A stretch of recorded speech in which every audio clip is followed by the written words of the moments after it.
I feel so professional with these bookshelves behind me. Like, I get it now. I get why booktubers do this. It makes you feel like a professional. Hi, my name is Taya Bellog, and it has officially been 1 year since my first indie book, Less Than 3, was published, which is a lot.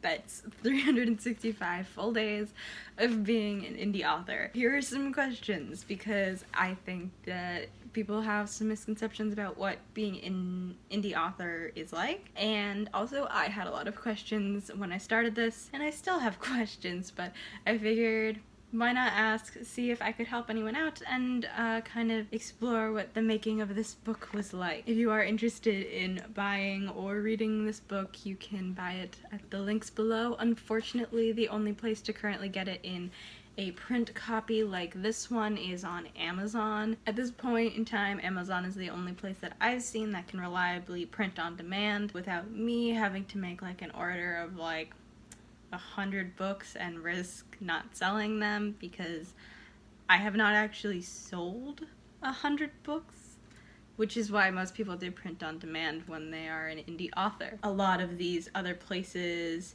that offer printed books sometimes are a little sketchy, and I might get into that later. If you are interested in using Amazon, there are ebooks available at all sorts of places. I think it's only $2.99 everywhere for ebook, but I could be wrong. Some companies do change it for royalty reasons, but it is also available on Barnes & Noble, Rakuten Kubo, Apple Books, Scribd, Tolino, Four Symbols, Overdrive, Biblioteca, Baker and Taylor, and Vivleo as of this recording, and apologies to all those companies whose names I just mispronounced. If you haven't heard of Less Than 3 before, and yes, I'm gonna keep holding up this book because that's what people do in these kinds of videos, it is a very short book. It's only, I think, 42,000 words, and it is 3 longish short stories. They're about 10,000 to 14,000 words each, I say hesitantly, realizing that doesn't add up to 42,000, from 3 different POV characters in the same friend group in college, just exploring their relationships and what it is like to be a freshman in college. There is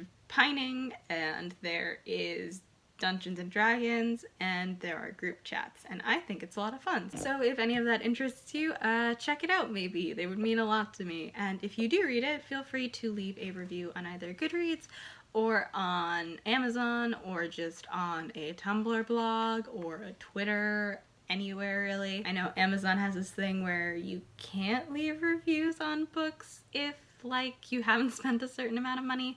I don't think it's specific to books. I think in general you can't leave reviews without having spent a bunch of money to avoid spam and whatever, but it is a little inconvenient. But if you do post a review, that would mean the world, because, fun fact, for both published authors and indie authors, reviews are one of the best ways you can support them. If you go onto a book on, say, Goodreads, and there's maybe only 2 reviews, people are like less likely to really consider it as something to read versus, you know, something with 15 reviews or more. Most traditionally published books obviously get a lot more reviews. And that is another thing on Amazon. If you can do it on Amazon, I may have timed out for this, but if for other indie authors who are considering this, I believe it is you need 10 reviews before Amazon will start promoting your book to others through free advertising. I say free because I don't know a lot about this, since I did not reach this point, and like I said, I think my time for that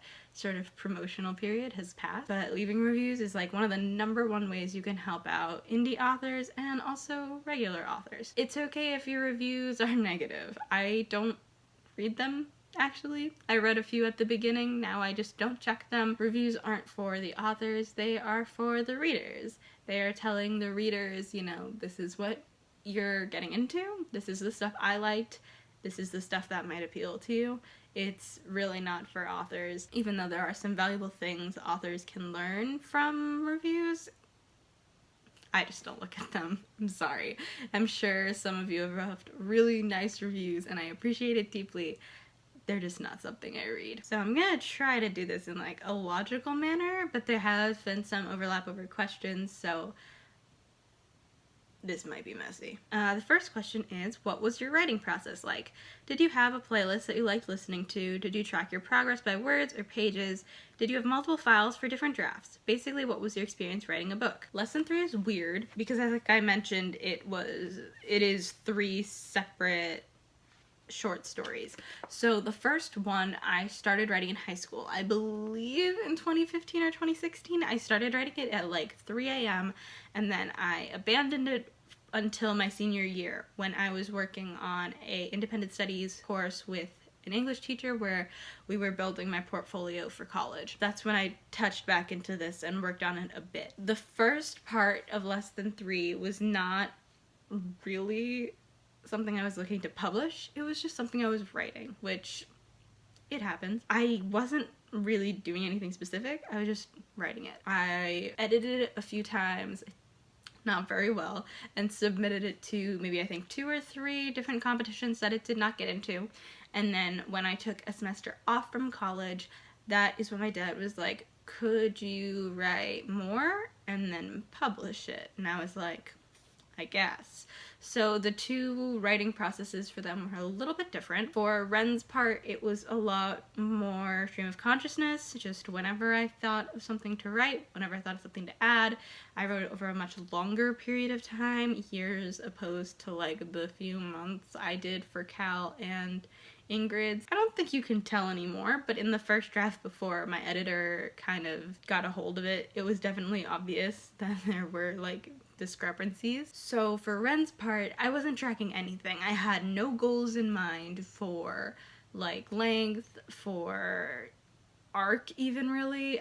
It might be easier to think of it as like a sort of fan fiction with original characters. It was just like a one-shot I was writing. But then when I was writing Cal and Ingrid's parts, I did have a writing goal in mind. I had a word count. I wanted them all to be about the same length.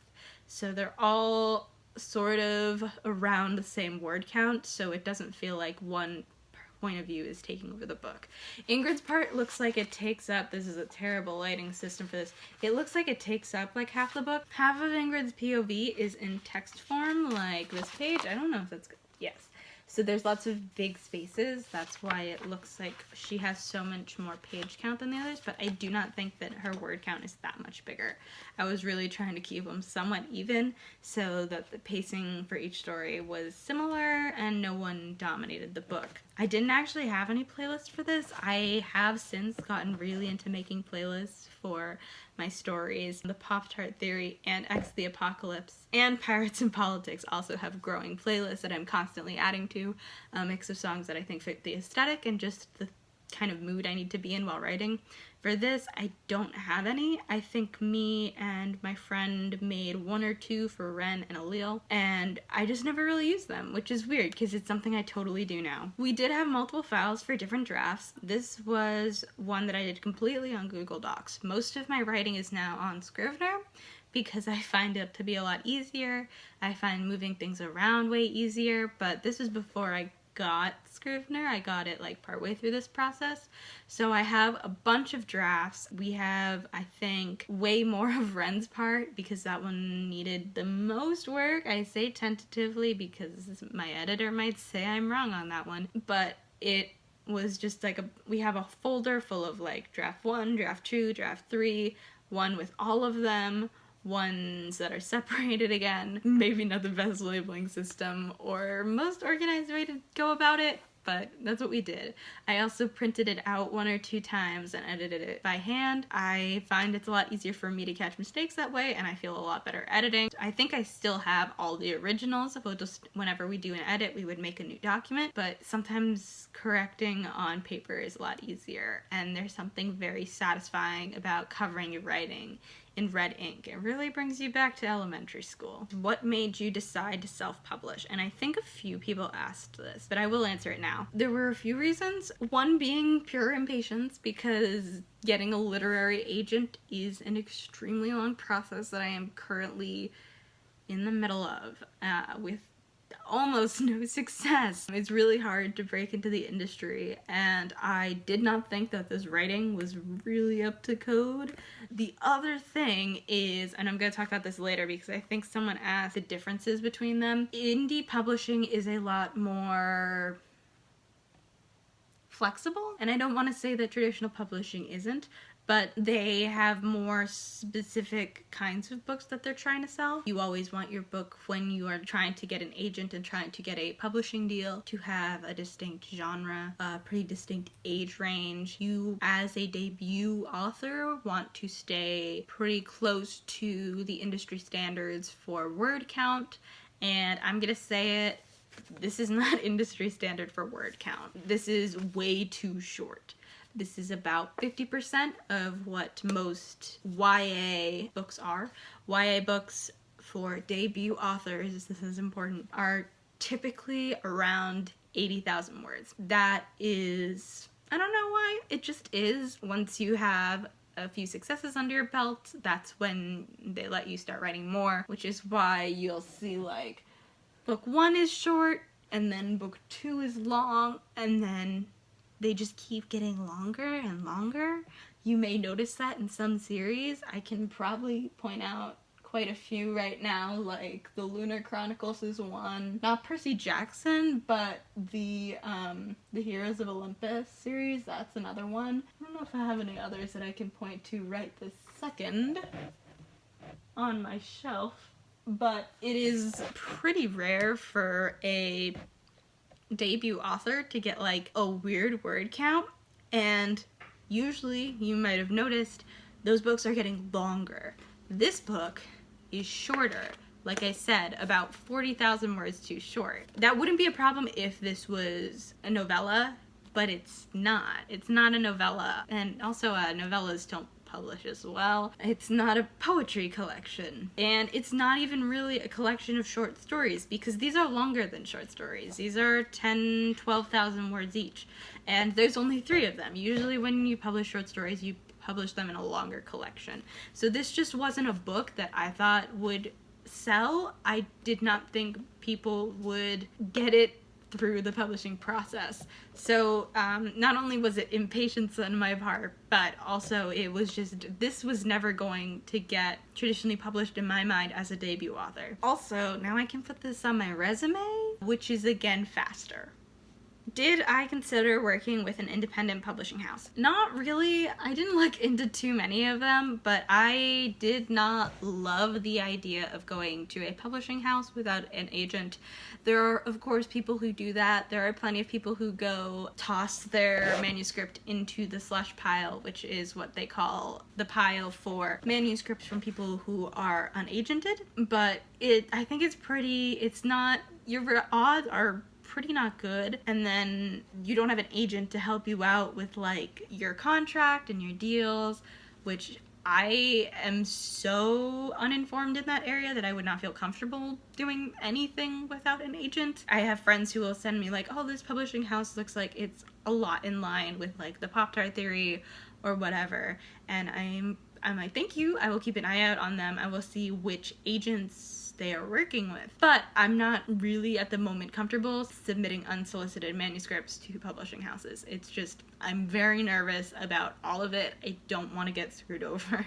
And I am the type of person who would get deeply screwed over by it. Additionally, you have to be very careful with some of these smaller indie publishing houses. I'm not saying they're all scams, but I am saying there are a lot of scams. If you see the word Vanity Press anywhere, you gotta run. I will try to put links in the description. I think the big one is called Writers Beware. The first thing you should always do, if approached by a publishing house, an agent, an editor, is just research them. Even just searching like the name of the house and is this a scam? It's really important because you could lose like all your rights. And that's one of the reasons that this is still only available on print on demand on Amazon, because a lot of the other publishing places where they let you do print book have either things in their contract where you essentially hand over the rights to your writing, meaning you cannot republish it or redistribute it anywhere else, or they're just screwing you out of some of your money, and it's already not really a lucrative business. So you want to keep what you can get. And unfortunately, at the moment, Amazon seems to be one of the best places to do that for a lot of indie authors. Included the last one because some of friends and I started One for a Glass project and edited and published 2 different debut authors' books, and it was one of the coolest experiences ever. We eventually want to professionalize. That is so cool, and I'm so jealous. I'm currently in the process of trying to get an internship with a publishing house because I really want to learn more about the entire publishing process, even though my main focus is writing. I just think that's neat. Which program did you use to format your book? We got a free trial for InDesign, and it was pretty cool after we got the hang of it. I love InDesign. I have so much beef with so many Adobe products, but I really love InDesign. I use it for zines, I use it for little things for myself, like booklets. I think it's a lot of fun. I actually did think I was going to have to use InDesign for this, but the thing is, with Amazon, you don't need an InDesign file. All I had to do was, I think it was a PDF or a Microsoft document, so I just went through it in there. I think if you want to use Draft2Digital, which is the other distributor I use, that you can now also use to distribute to Amazon for print copies, they have their own online formatting system that you have to use. That's the reason I never switched over. They were in the beta period when Less Than 3 was published, so I had already put it up on Amazon. If I were to switch over to Draft2Digital, that would mean like all copies afterward would look completely different, and I couldn't. I just couldn't do that. How did you come up with the title? I love it. That is actually a great question, and let me see if I can find some of the messages I sent to a friend, because we had a really hard time coming up with the title. When I was just working on Ren's part, when I was submitting it to different like competitions, I actually used a Rusty Clayton lyric that I can't remember off the top of my head because my friend Sarah did an animatic to it and I was like, this is amazing. I didn't want to do that when I published the book because when you use song lyrics or anything like that in a book, you do have to figure out copyright and royalties, and as an indie author trying their best, I didn't want to get into it at all whatsoever. So we did have to change it, and it was so difficult. I'm looking at a bunch of titles. Okay, so some title ideas we had were the club remix of a sad love ballad, which is actually one of my favorites. It is, I believe, yeah, it is the last group chat name in the book. The club remix of a sad love ballad, because I think that club remixes of sad songs are hilarious. And if I was more into super long titles, I actually would have done it. I was so tempted to do that one. And then we also had something about the perfect fifth, because there are 5 characters. So that was another option that we had, because we were considering doing something with music, and I don't remember why. We debated a lot with things to do with 5s, like 5 by 5, which in radio communication is used to indicate perfect signal, strength, and clarity. Give me 5, the 5-second rule. There's a poem, The Song of 5 Friends, that we considered ripping off, which would have been in public domain because it was written in the 1500s. We looked at Latin phrases and ballet terms, which we didn't go with any of those. We briefly considered Before Sunrise, which I used for a fic just because we liked it.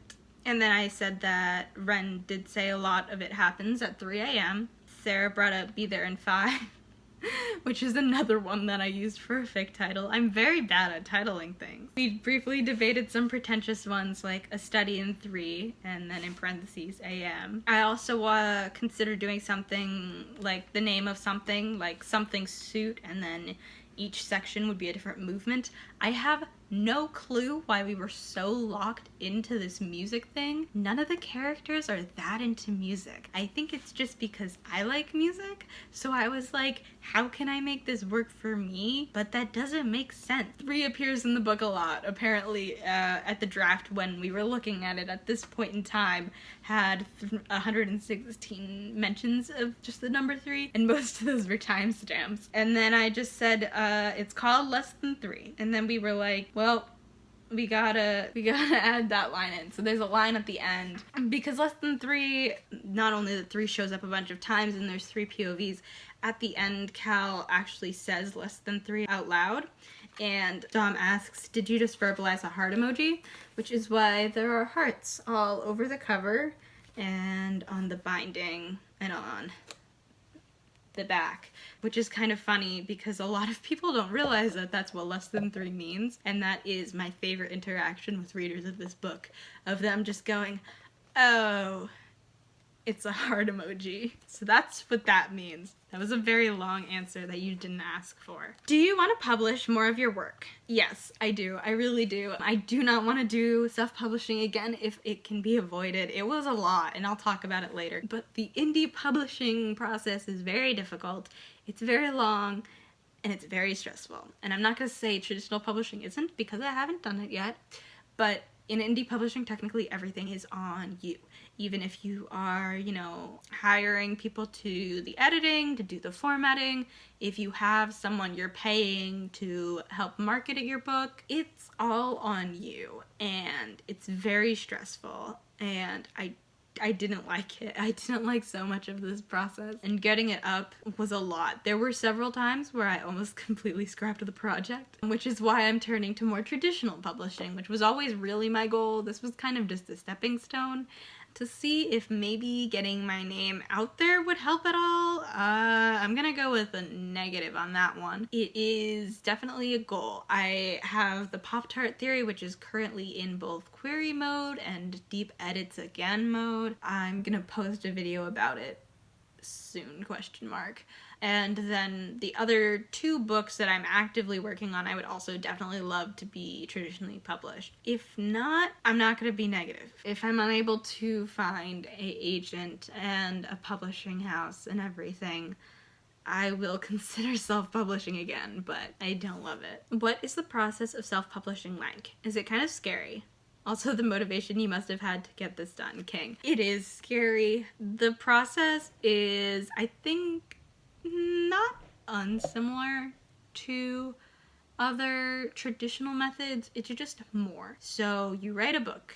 You edit the hell out of that book. You keep editing that book. You decide this book is ready. So then you format it, and then you upload it to distribution sites. There are smaller steps along the way. You have to get a cover artist if you're not going to do it yourself. You have to make advertisement. You have to hire an editor, hire an editor, hire an editor, hire an editor. The indie process can be essentially whatever you want it to be. It's very flexible. There's no one standing behind you, no publishing house, no agent, no editor, no corporate anything telling you exactly how to do it. My process was I wrote it, I edited it, I gave it to a friend who we spent over a year editing, I believe, and I had commissioned a friend to do both the artwork for the cover, and then there is some inside artwork that also got done. Then I started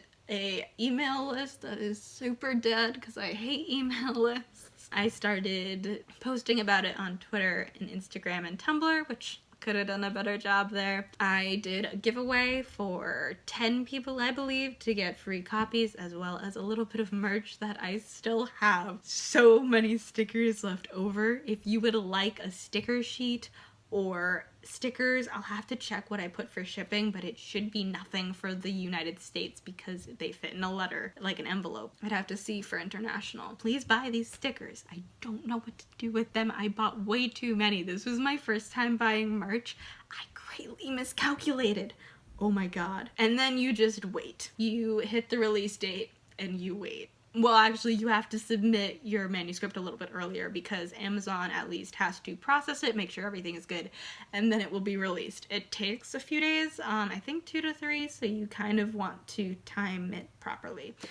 And yep, and then it's out there, and then you wait. You can promote it more. You want to have a good launch, and sometimes launches fail. I would consider my launch a failure, but the process of indie publishing is really what you make it. How much research you do, how much effort you put into various aspects of it, but also you can put 0 effort into it.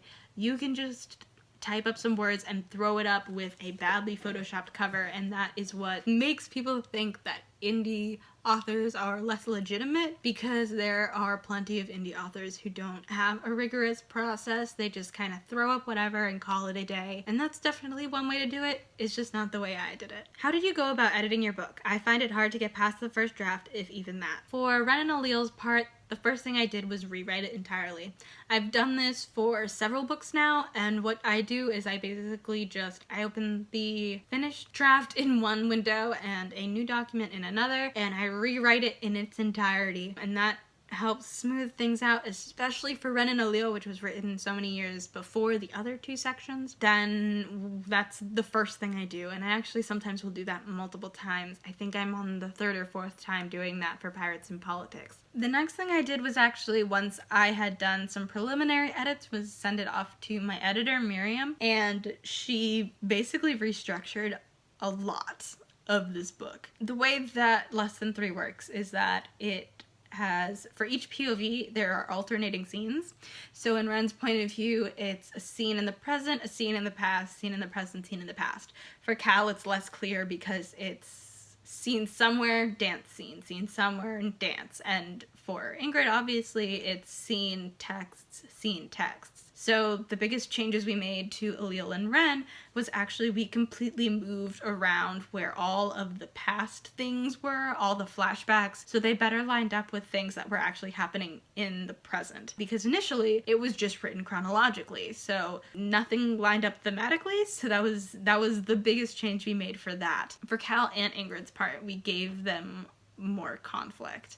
Cal didn't super have an arc. I think she was one of the hardest ones to edit. That one had a lot of changes. Ingrid had some. Ingrid, we needed more of a conclusion, I believe, if I'm remembering that correctly, but Cal's definitely went through the biggest changes in that we had to add a lot of scenes. We had to wrap up stuff with her dad. We had to give it a point. That was, I think, the biggest lesson I learned in this process, was that there needs to be a point, because I don't always write with a point in mind. So that was definitely the biggest thing. We had Sarah reading it pretty much the whole time, but then we also had one last person, Ray, look at it just to make sure that it made sense, because we had been looking at it for well over a year and we're not sure if it did anymore. I think the very, very, very final thing I did was I just ran every individual part through Grammarly, which I did buy the premium one for, and I use it all the time for school and my creative stuff, just to make sure that we got all of the spelling and grammar and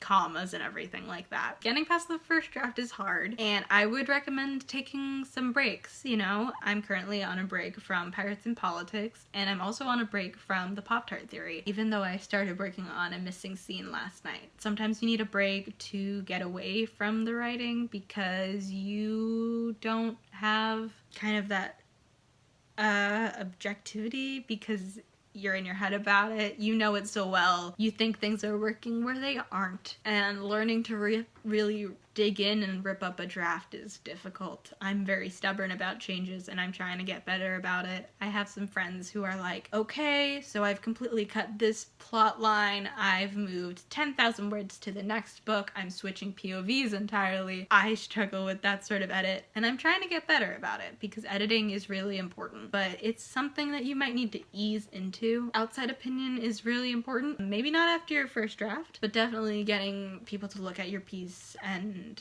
give their opinions on it. That really helps. It really does. Did you write Less Than 3 with publishing in mind? Did you have any troubles with overwriting? The book coming out too long, having to cut scenes, etc.? So, like I mentioned before, the first part, so Ren's part, was not written with publishing in mind. That was just for fun, that was just for me. The other two parts were written for publishing in mind. And I didn't actually have any problems with overwriting, because this book is so short that I never was like, oh god, this is getting too long. I think there were actually a few moments where I was like, is this too long? Have we written too much for, I believe it's Cal's part? But I think we wrote the amount we needed to, which is important. I think you need to write as much of your book as you have to. And then if you need to cut down afterward, you can, but at least for your first draft, you write everything and you move on from there. Is there anything about the story or the writing, editing, publishing process you've been waiting for an excuse to talk about? I also think I remember you use beta readers.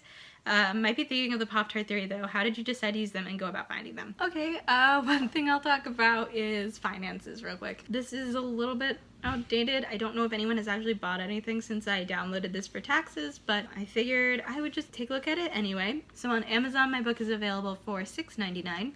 And at this moment in time, being whenever I downloaded this spreadsheet, I had sold 84 books total. That included ebooks and paperbacks. And I do not believe anything else, even though I have KOLL borrows, which I don't know what those are. And the total I had made was $119.42 for 84 books. So 16 of those were ebooks and 68 of those were paperback. So let me see if I can find one column that just has, do I have any that are just paperback? I believe, so I make just under $2 to, I think it's $1.88 for every book sold.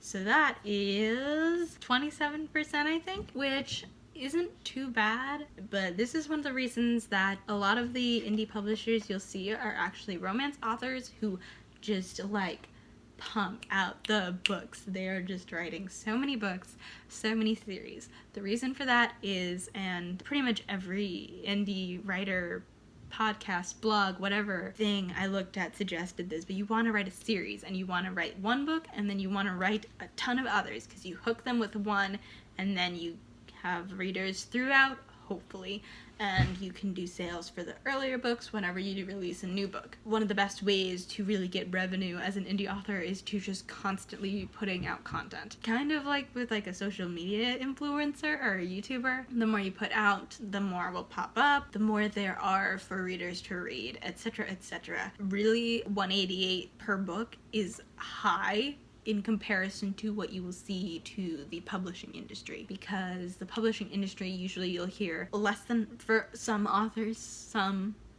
some of these might be outdated, this is knowledge I picked up in like a middle school, can be under $1 per book sold, and that's after you've hit your advance. The thing is there, you have an advance, so you get a one-time payment. If you make past that, they will start giving you royalties, I think they're called, and it's pretty small. It's really not a lot of money. There's not a ton of money for authors unless you do make it big, which many people do not. Beta readers. I did not use beta readers for this book. Army thinks I should. I have a lot of problems with it already and it's only been a year. I used beta readers for the Pop-Tart theory. At the moment I only used 3. I had, I think, 5 lined up. 3 went through with it.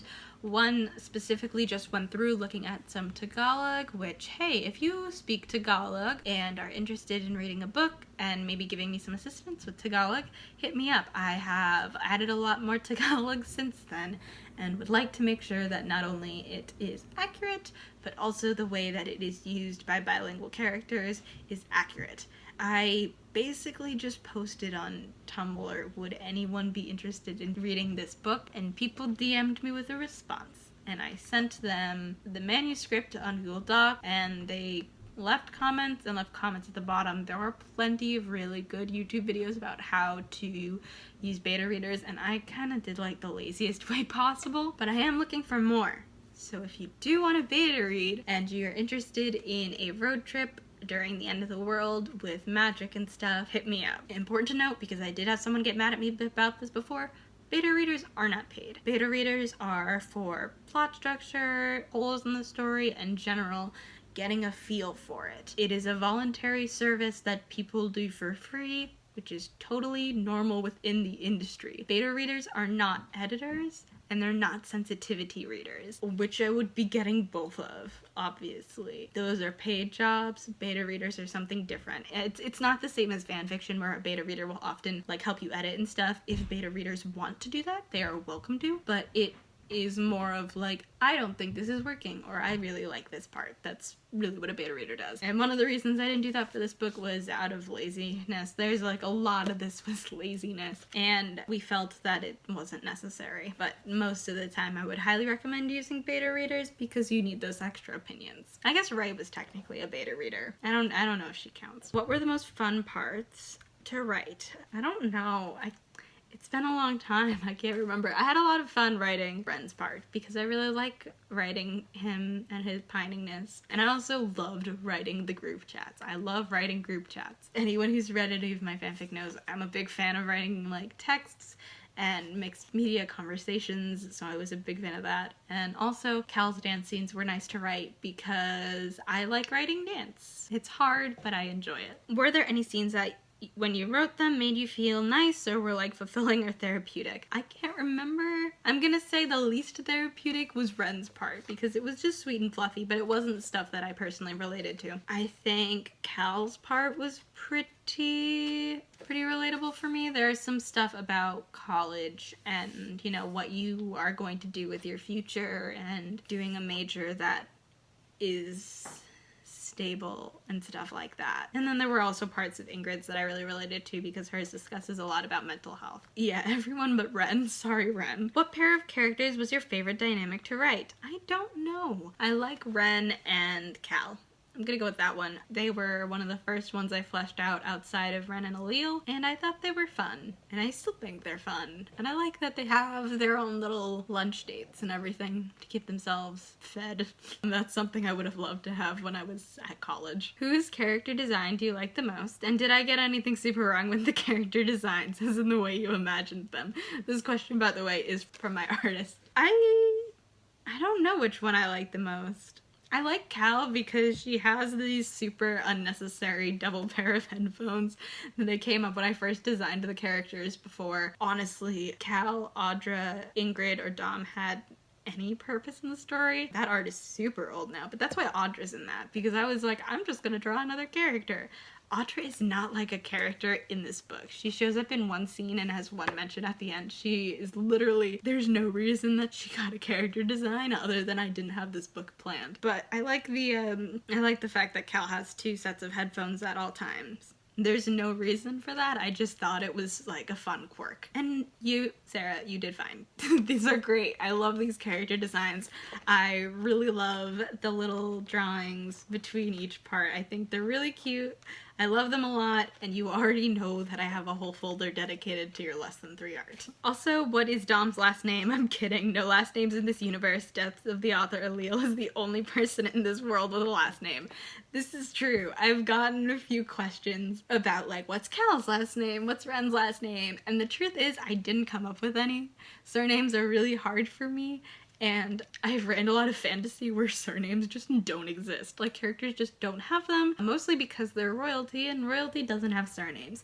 But I think surnames are difficult, so I just didn't give anyone but Alil them. If people were curious, I could probably make some up, but I feel like that would be a little disingenuous because I came up with them a year after the book came out. I don't think anyone is particularly having a hard time tagging these characters since, like, 2 of you are making less than 3 content, and it's Sarah and Ray. But yeah, they don't have last names. I think I tried to give Cal and Neo ones, and they just didn't happen. There was definitely a moment where I was like, should I be giving them all last names? Because I just gave Alil one, and then I proceeded to not. So that's why they don't have last names. What did you think the hardest part about writing was? That's not how that question was worded, but that's how it's gonna stay.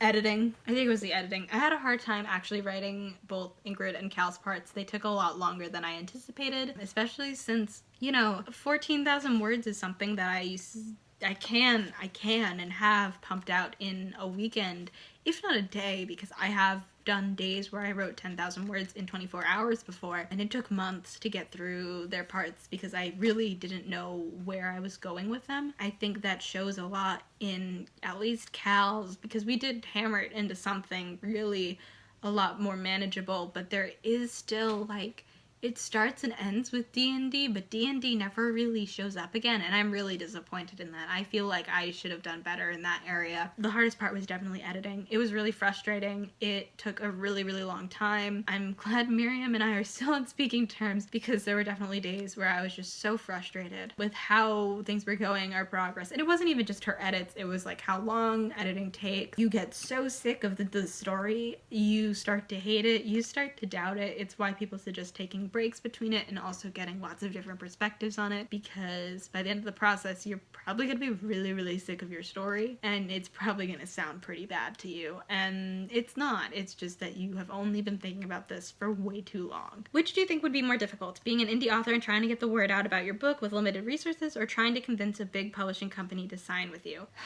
There's so much nuance here. So indie publishing has sort of become more legitimatized recently. Indie publishing is easier in the way that anyone can do it. That means that there's a lot more low quality writing out there, but it doesn't mean that everything out there is bad. Traditional publishing, though, has the benefit of lots of professionals working on your book.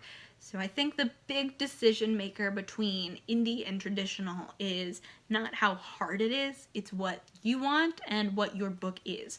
Like I already mentioned, I don't think this was ever gonna get picked up by a publishing house, and I still don't think it. Unless I somehow miraculously became, like, I don't know, who's a big author? Unless I magically became Rick Riordan, no publishing house is picking this up. Just because of the length, just because of the weird formatting, because it's not short stories. It's kind of a selection of novellas, except they're too short to be novellas. You know, it's not standard. And the industry does obviously allow breakouts, but usually you need to be established for that, like I said. Debut authors tend to have a lot more restrictions. But if you do get a publisher, you have professional editors, you have somebody who is handling at least some of the marketing. A lot of the marketing is still done by authors themselves. There are usually smaller budgets for author advertisement unless they think you're going to be really big, and usually that is dictated a lot by gender and race and sexuality and stuff like that, which isn't great. I'm just saying it's a fact. So the advertising stuff could still be a decent amount on your end. But you have a team of professionals. You have someone formatting your book who knows how to format books. You have editors who have done this usually many times before, and a lot of this is not on your shoulders. That's the biggest thing about indie publishing. It all comes back to you. Even if you are outsourcing your editing, outsourcing your formatting, outsourcing your cover, even if you hire a social media manager, it still comes to you. And I think that there is a lot more money that you personally have to put into indie publishing, because the way that traditional publishing works is, at least for your agent and possibly everyone else, they do not get paid until you get paid. If an agent says, pay me to read this, that's a red flag. Your agent doesn't get paid until you do, and then they take a portion of, I believe, both the royalties and the advance. Royalties if you make any. It's something you have to decide. Traditional publishing takes a lot longer. It's a lot harder to break in, but it has a lot of benefits, and I think you have to look at your skill set and decide what is best for you. And for me, traditional publishing is definitely the better option. I can't really handle all the everything. It's too many areas that I don't have expertise in. It's something I'll consider in the future if absolutely need be, but I would like to be traditionally published. So which is harder? I think they're both hard. They're both very hard. Indie publishing in getting a book on a website, easy, super easy. Will you get any money off of it? That's a different question entirely. At least for traditional publishing, once you get your advance, you get your advance. Like, you should be responsible about it, because that may be the only money you're getting from that book if you don't make that advance back, but you are getting a lump sum, which, like I said, I have made less than $200 in a year selling almost 100 copies of this book, which isn't good sales, by the way. That's not good sales, but that might be the biggest bulk of money that I ever make from less than 3.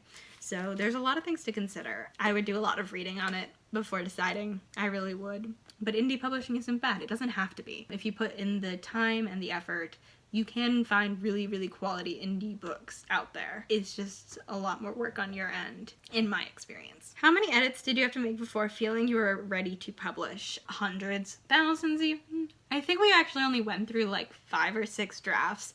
But like I said, it was well over a year of editing with Miriam, and I also had already been editing stuff. So it was pretty intense. I don't know how that stands up to traditional editing, but it was a lot of edits. It was a good amount of edits. I don't think that it was so many that the first draft I did and the final draft are unrecognizable, which does happen for some people. Like, your first draft is nothing like your last, but there were a lot of edits, and sometimes I think we still needed more. Why did you choose to use different POVs throughout the story, and why did you choose the ones you chose? So Ren's was chosen because that was the first one I wrote.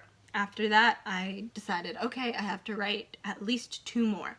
There was actually a time when I considered writing all 5, but I had kind of a story for Allele, except Allele's travels through everyone else's. Dom's, I had no idea what their arc was, and I think that's very obvious in the story. Yikes. So for your next question, is there a dynamic you wished you could have expanded? Everyone with Dom. Dom is one of my favorite characters. There's only 5 of them, so it's not that hard. And they don't show up that much. I enjoyed writing them with Ingrid. I enjoyed writing them with Cal. I really liked writing them with Ren in the one scene they show up in. I do wish I had gotten a little bit more of them and Allele, because they only get time when other characters are there, because neither of them get their own POVs. But the reason I ended up choosing Cal and Ingrid was because I had something to write about, you know? I had a story there. I realized that expanding it to include Dom and Allele's POVs as well would just drag it and not make sense. Was there anything that, no matter the edits, you weren't willing to compromise about?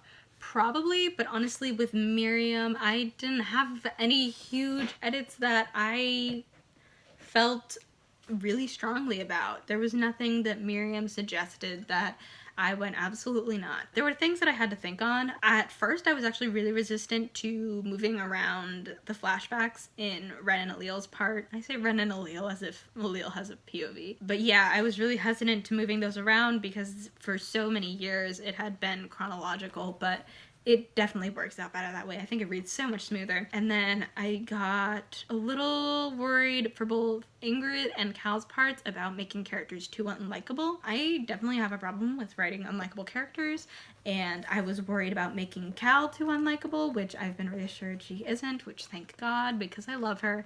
And I was worried about making Ren too unlikable in Ingrid's part, but I think that part we ended up handling well. I don't know why that was such a big worry for me, but for a short amount of time it was. But no, I did not have to make any huge compromises in the editing process, and I really appreciate that for Miriam. She didn't read this book and go, this all needs to go in the garbage, so thank you for working with me for that. So that is all. This probably ended up being way longer than intended, but it is finally recorded. Thank you so much once again for supporting me for an entire year. I'm sorry I don't have any more writing projects to share at the moment. They are all in various stages of writing and editing and drafting, and oh my god. Like I said, if you are interested in beta reading the Pop-Tart Theory, super let me know. You can contact me at any of the social media in my description. Just be like, hey, I want to read the Pop-Tart Theory, I'd love to beta read for you, and I will set you up with that. At the moment, I'm not looking for sensitivity readers. Those will be paid before anyone yells at me. I understand sensitivity reading is a paid job. If just anyone wanted to help for free and just wants to read it and tell me this sucks. They are on a road trip, the world is ending, and now there is magic, and 2 of the characters have magic and are trying not to die. And that's the basic plot, so if that interests you and you would like to beta read, hit me up. If you would like to see more of my writing as I am writing it, I always post when I am doing NaNoWriMo events, both camp and NaNoWriMo, on my Patreon for all my patrons, even though typically writing is a $2 a month tier. For Nano stuff, any patrons can see it. I try to post at least 100 words a day, but when I fall off the wagon and don't write on days I won't update. There are several thousand words, as well as short stories I've written for class, scripts I've written for class, art I haven't published elsewhere, and things like that. There are a few exclusive speed paints, and all that's on my Patreon. It's also in the description if you are interested in supporting me that way. If you would like to buy less than 3, once again, all the links links to that are at the very top of the description. You can buy it on Amazon for either your Kindle or as a physical copy. Once again, at the moment, that's the only place you can get it for physical. If anyone knows any really trustworthy sources that are not Amazon for print on demand, let me know and I will look into them. If you do not want to use Amazon, Draft to Digital is the link that you're going to be clicking. Don't know if that's actually what it is, but it'll say other distributors where you can get it from a bunch of places as an ebook, which I know for some people isn't the same, but we're working with what we've got. Anything else? Oh my god. I think that's all. Thank you again for your support. Thank you for 1 year of Less Than 3. Thank you to everyone who's read it, everyone who has left a review, who has told me about it, who has made art or anything for it. I really appreciate it. It means the absolute world to me. And next time I see you, I will probably be talking about the querying process for the Pop-Tart theory, which is currently on hold. Hopefully that will also be helpful to you. If you have any further questions about being an indie author, you can send them to my professional Tumblr that I almost never use. It is just @Teabella, which is my name, and it is where I can answer any questions that you may have from this video. You can also just leave them in the comments below, or I don't know, DM them to me. I'm super accessible and I love to talk about things, as you can probably tell from what I'm desperately hoping is not an hour-long video. So thank you so much, and I don't have a sign off, so I'm just gonna go. Bye.